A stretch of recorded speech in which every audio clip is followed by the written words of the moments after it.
या सगळ्याविषयी बोलण्याकरता विकास लवांडे आपल्यासोबत जोडले गेलेले आहेत। विकासजी, लोकशाही मराठी सातत्यानं याविषयी आवाज उठवण्याचा प्रयत्न करते। नवी मुंबईत मात्र डान्स बार सुरूच आहेत, सगळे नियम धाब्यावर बसून। खरं तर लोकशाही चॅनलने याच्यावर आवाज उठवला त्याबद्दल सर्वप्रथम मी आपल्याला धन्यवाद देतो। कारण जनतेचे हे खरे जे काही प्रश्न आहेत त्याच्यावर आवाज उठवणं माध्यमांचं कर्तव्यच आहे।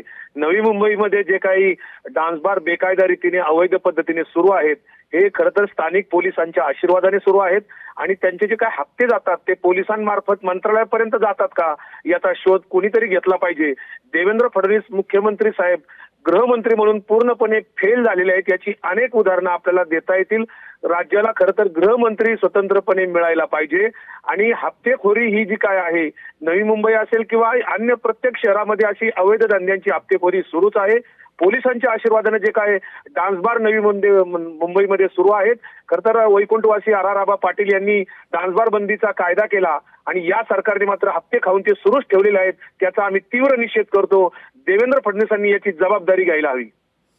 अगदी या सगळ्या प्रकरणी मात्र कारवाई करण्याच्या दृष्टीनं विरोधक म्हणून तुम्ही दबाव आणण्याचा प्रयत्न करणार आहात का?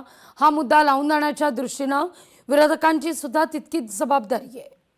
खरं तर 2014 पूर्वीपर्यंत विरोधी पक्षाला महत्व असायचं।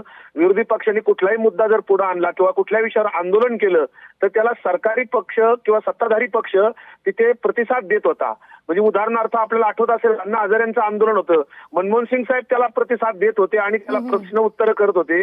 त्याच्यानंतर मात्र विरोधी पक्ष असो कोणी सामाजिक कार्यकर्ते असो कुठल्याही विषयावर किती आवाज उठवा किती आंदोलने करा, सरकारने आणि विशेषतः भारतीय जनता पार्टीने ठरवून टाकलेलं आहे की विरोधकांना किंमत द्यायची नाही, किती आंदोलन करू काही करू। पुण्यामध्ये परवा ज्या पद्धतीने त्या एका मुलीवर अत्याचार झाला त्याच्या संदर्भात बघितलं असेल आपण, 5 तास लोकांनी रास्ता रोको केला।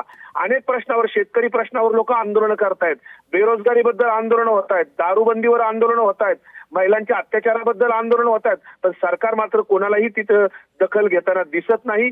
कुठल्याही विरोधकांना त्या ठिकाणी दखल न घेता हे सरकार हुकुमशाही प्रवृत्तीने वागत असल्यामुळे इथे लोकशाहीची कुचंबना होत आहे।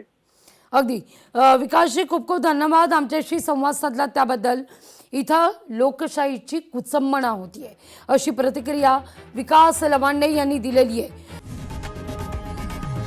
लोकशाही मराठी ऐका, पहा, जागरूक रहा।